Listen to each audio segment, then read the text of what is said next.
Tonight, General Motors is not backing down from its plan to shutter several plants, and the president says there will be consequences. China standing firm as well ahead of a major meeting on trade and tariffs. But the president's team says it's the U.S. that has all the leverage going into that. So all of this turning into a key test for President Trump's brand of economic nationalism. So tonight we go to correspondent Kristen Fisher for more. Good evening, Kristen. Good evening, Shannon. What we're seeing is President Trump really going all in on his America First economic strategy in China with tariffs and now with General Motors. He's threatening to cut all federal subsidies for GM if the company moves forward with its plan to stop production at 4 plants in the United States and cut nearly 15,000 jobs.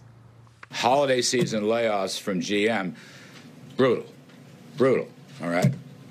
Very disappointing. President Trump's top economic advisor says his boss feels betrayed by the largest automaker in the United States.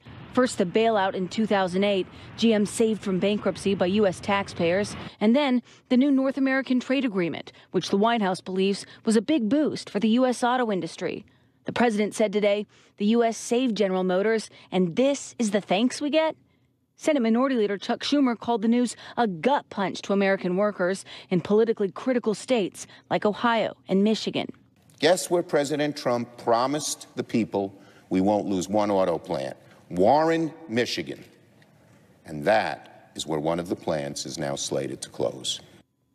GM explains the move is necessary to position the company for long-term success and maintain and grow American jobs, adding that many of the U.S. workers impacted by these actions will have the opportunity to shift to other GM plants. The statement did not mention the Trump administration's tariffs on Chinese steel and aluminum, but GM recently reported that they would cost the company about $1 billion this year. Now President Trump is preparing to take his threat of even more tariffs in his trade war with China to the G20 summit in Argentina, where he'll go head-to-head with the Chinese president Xi Jinping.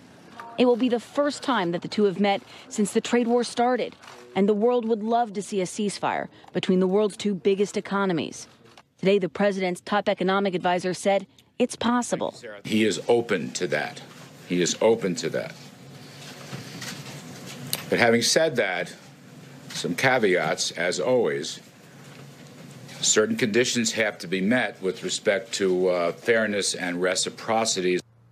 And if those conditions are not met, Kudlow says the U.S. is prepared to slap China with an additional $267 billion worth of tariffs on goods that are not already subjected to these existing tariffs.